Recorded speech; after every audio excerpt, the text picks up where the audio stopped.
Pertempuran, Serigala Rongcheng. Superstar bertarung. Di awal yang satu ini, dalam tantangan yang luar biasa. Siapa pemenang yang luar biasa? Pertempuran yang sulit akan segera pecah.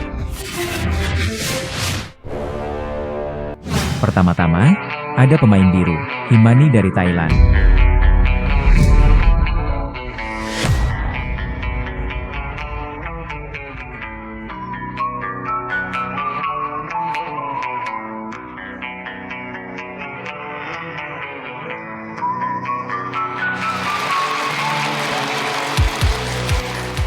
Ada pemain Cina dari sisi merah, Rongcheng Chanlang Lu Junyu.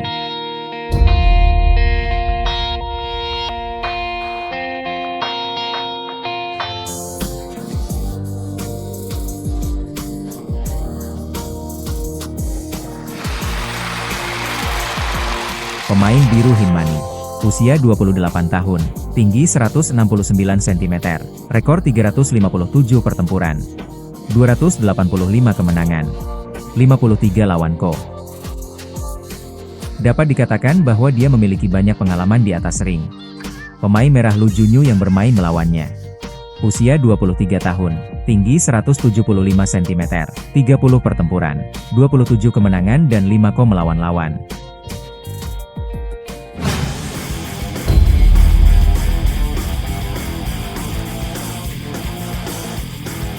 Wasit pertandingan ini adalah Mao Jingyu.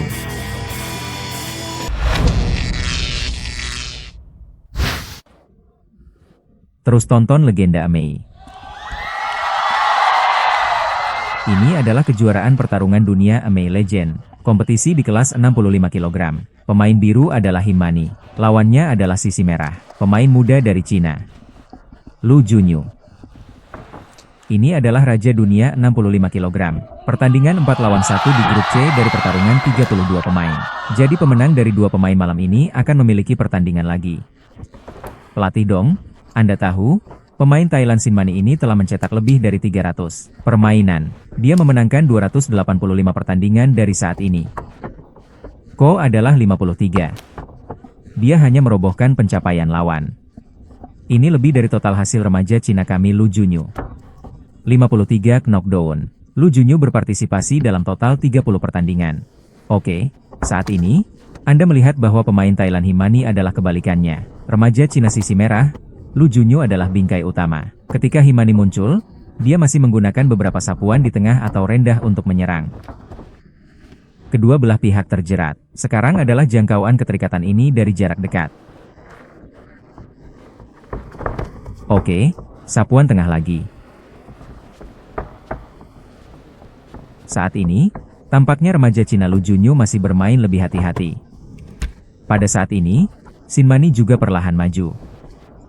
Langkah demi langkah adalah taktik seperti itu. Lu Junyu masih mengambilnya. Taktik seperti itu secara bertahap mundur dan mencari pejuang. Kita melihat bahwa Himani lebih banyak bertarung Muay Thai.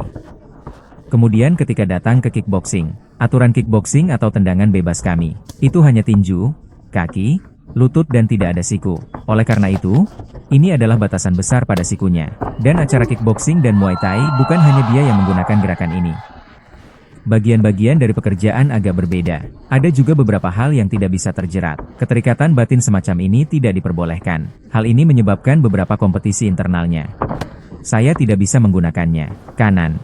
Pada saat yang sama, di mana Lu Junyu, ini juga memiliki landasan pelatihan sanda. Artinya, dalam aturan kickboxing atau pertarungan bebas, dia berinisiatif untuk jatuh di sanda. Bagaimana dengan teknik seperti itu? Juga akan ada pembatasan berdasarkan aturan ini. Kanan. Ini adalah tangkapan kaki, tetapi tidak ke dalam kriteria penilaian kita ini. Kanan. Itulah yang baru saja kami katakan. Bagaimana dengan sandannya yang jatuh? Tidak mungkin untuk secara efektif memasuki keuntungan. Sekarang sepertinya Himani masih menekan selangkah demi selangkah. Mari kita lihat kedua pemain ini. Ini adalah bingkai positif dan negatif. Artinya, tangan kanan ada di depan. Salah satunya adalah tangan kiri di depan. Dengan cara ini, secara relatif, soalnya, taktik Himani benar. Lebih banyak kaki belakang dan lebih banyak pukulan punggung. Ini membuatnya lebih mudah untuk membobol pintu bagian dalam lawan. Seni bela diri tradisional kami berbicara tentang bagian dalam dan luar. Yang disebut pintu dalam adalah bagian tengah tangan, lebih dekat ke garis tengah tubuh. Bagaimana dengan apa yang disebut pintu luar? Ini adalah bagian selain tangan. Dengan cara ini, titik vital tubuh tidak ada di sini. Juga bukan pintu dalam ini. Jangkauan serangan lawan. Ya, oleh karena itu, pintu bagian dalam kedua belah pihak relatif besar. Jika serangan pintu dalam dilakukan dengan baik, akan dapat memukul lawan dengan lebih efektif. Mari kita lihat permainan lambat di lapangan. Oke, pukulan kombinasi ini Lu Junyu. Oke.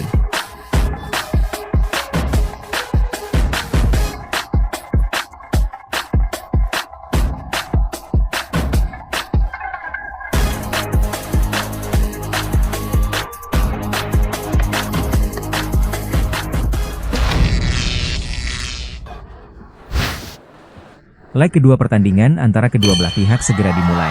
Perempat final 65 kg. Siapa yang bisa memenangkan game ini hari ini? Pertarungan lain diperlukan. Setelah satu pertandingan, ia memenangkan perempat final. Kami melihat pelatih Dong di babak terakhir. Hasil dari seluruh aksi ofensif. Lu Junyu seharusnya berbuat lebih banyak. Tetapi dalam hal mematikan ini, atau gerakan Himani lebih kejam. Ini lebih mematikan. Efektivitas klik Himani juga lebih tinggi. Dan terutama sapuan tengah kaki belakangnya. Oke, mari kita lihat bahwa Lu Junyu sedang bertarung sambil mundur saat ini. Sebaliknya, lawannya Himani bertarung saat masuk. Keduanya adalah taktik yang berbeda, gaya permainan yang berlawanan. Untuk sapuan cepat dan kuat Himani, saya pikir Lu Junyu telah mengambilnya. Ini adalah cara pertahanan yang disingkirkan dan mundur. Lagi. Pada saat ini, saya juga memperhatikan. Faktanya, Lu Junyu terutama ingin pergi ke bagian luar kanan Himani. Gerakan kali ini adalah kebalikannya, karena dia akan meninggalkan sudut tali ini. Melihat lengan tangan Lu Junyu, dia telah ditendang merah dan bengkak oleh Himani. Dalam aturan keterikatan legenda Amei ini, itu adalah dua orang yang terjerat, diperbolehkan untuk spontan, dan setinggi lutut diperbolehkan. Tapi lihat wasit kami. Guru mau telah memisahkan kedua kontestan. Itu jika di kedua sisi, tidak ada lagi keterikatan. Lebih lanjut, di bawah perubahan kelebihan atau kekurangan seperti itu, wasit di lapangan juga akan memanggil stop in time. Untuk keterikatan sederhana, jangan melakukan lebih banyak aksi ofensif dan defensif ini, hanya untuk melakukan kontrol. Saat ini, wasit tidak diperbolehkan. Lihat waktu ini, dia memiliki serangkaian gerakan ofensif. Tidak apa-apa. Saya baru saja melihatnya. Pemain biru ini memiliki kait datar tangan depan. Dia telah mencegah. Lu Junyu menjaga agar sisi kanannya tidak bergerak. Pindah ke kanan. Jika Anda bergerak ke kanan, Anda akan mengejar kait datar tangan kanan Anda. Atau Himani ini memiliki ketergantungan yang kuat pada keterikatan ini. Sekali dalam keterikatan ini, saya masih sangat bergantung pada tindakan ini sendiri. Kanan. Di mana Lu Junyu? Anda melihat kami setelah dia bergerak. Setelah dua tindakan, Anda akan segera mendekat. Hindari memainkan serangan jarak menengah semacam ini dengan Himani. Kanan, peluk lawan Anda. Karena ini adalah fitur dari teknologi Flash Punch. Secara relatif, sekarang mari kita lihat performa seluruh dua putaran. Lu Junyu jelas dalam hal kecepatan awal, dan frekuensi serangan lebih tinggi. Tetapi efektivitas tindakan itu, jelas, itu masih tidak sebagus Himani. Dan seluruh situasi melihatnya. Dalam istilah Thailand, Himani masih memiliki keunggulan tertentu. Selangkah demi selangkah, kait horizontal kanan sapuan tengah kiri. Kami mulai dari tempat kejadian. Suara yang mengenai tubuh Lu Junyu. Anda bisa mendengarnya. Seberapa berat pukulan ini? Efek dari setiap kaki sangat bagus. Babak kedua telah berakhir. Kami tahu pemain khas Thailand bermain. Faktanya, tindakan mereka relatif sederhana. Ini adalah pukulan tunggal atau tendangan tunggal. Ini adalah tendangan di kaki belakang. Umumnya, kita baru saja melihatnya. Saya baru saja mengatakan lengan tangan Lu Junyu disapu dan ditendang oleh pemain biru. Anda melihat bahwa sapuan kaki yang berat ini mengenai lengan, dan dia menyapu dengan tulang leher betisnya. Terlempar seperti tongkat. Tidak demikian. Beberapa pemain sanda seperti bagian atas kaki dipompa, jadi sangat merusak.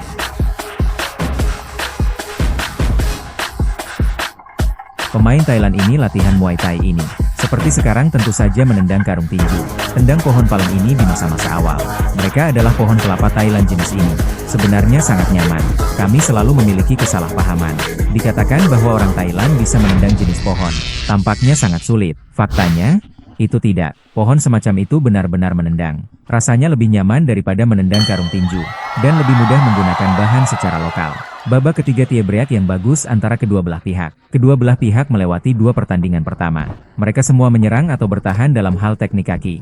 Bagaimana dengan serangan dalam tinju? Sepertinya tidak banyak sekarang. Kanan. Dan saat ini, Lu Junyu. Bahkan, dalam tinju, harus dikatakan bahwa menurut basis pelatihannya, dalam kombinasi teknik tinju, seharusnya tidak lebih lemah dari Himani. Karena Himani adalah gaya khas Thailand. Relatif senior. Untuk petarung Muay Thai tua yang telah bertarung lebih dari 300 laga, dia telah mengembangkan kebiasaan pelatihan. Ini adalah jenis 1 atau 2 combo, dan pukulan 1 klik. Secara relatif, Lu Junyu harus lebih fleksibel.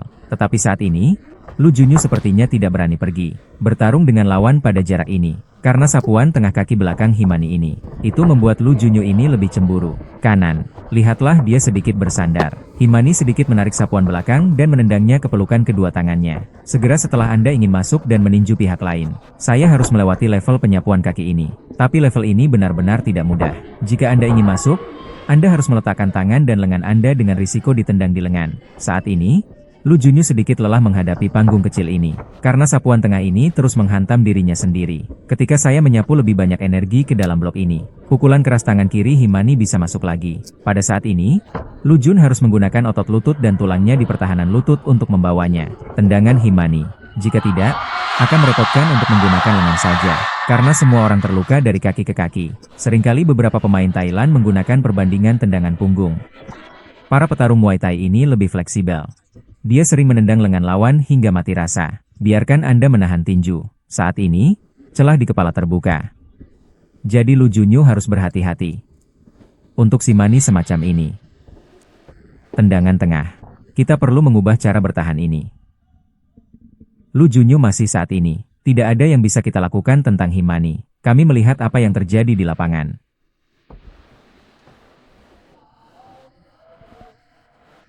Persidangan. Wasit memperingatkan Lu Junyu. Anda tidak bisa berinisiatif untuk berpelukan seperti ini. Pelukan negatif. Ini adalah bidang. A Mei Legend adalah permainan yang adil dan adil. Meskipun itu adalah pemain Cina. Remaja Tiongkok bertarung di daratan. Tapi adil dan adil adalah poin terpenting dari kompetisi ini. Kami melihat Lu Junyu melakukan sesuatu barusan. Sapuan kaki belakang Himani di tengah. Setelah itu, salah satu tubuh belakang mundur, menghindar dan melakukan serangan balik dengan tendangan punggung.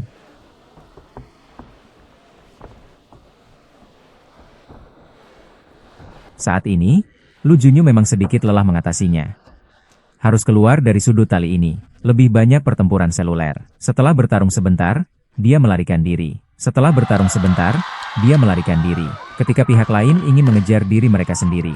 Ini adalah tangkapan kaki. Tangkapan kaki ini jatuh. Itu hanya bisa berperan dalam mencegah serangan lawan. Mengganggu ritme serangan lawan. Kanan. Itu tidak banyak berpengaruh pada keseluruhan permainan. Oke, babak ketiga sudah berakhir. Himani bermain dengan sangat mudah. Dilihat dari ekspresi barusan, harus dikatakan bahwa wajah tidak berubah warna dan tidak menumbuhkan kemarahan.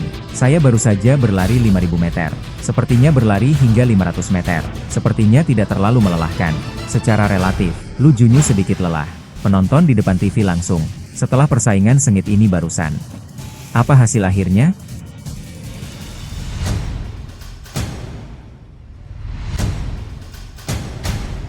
Putusan nomor 1, 27 hingga 30. Putusan nomor 2, 28 hingga 29.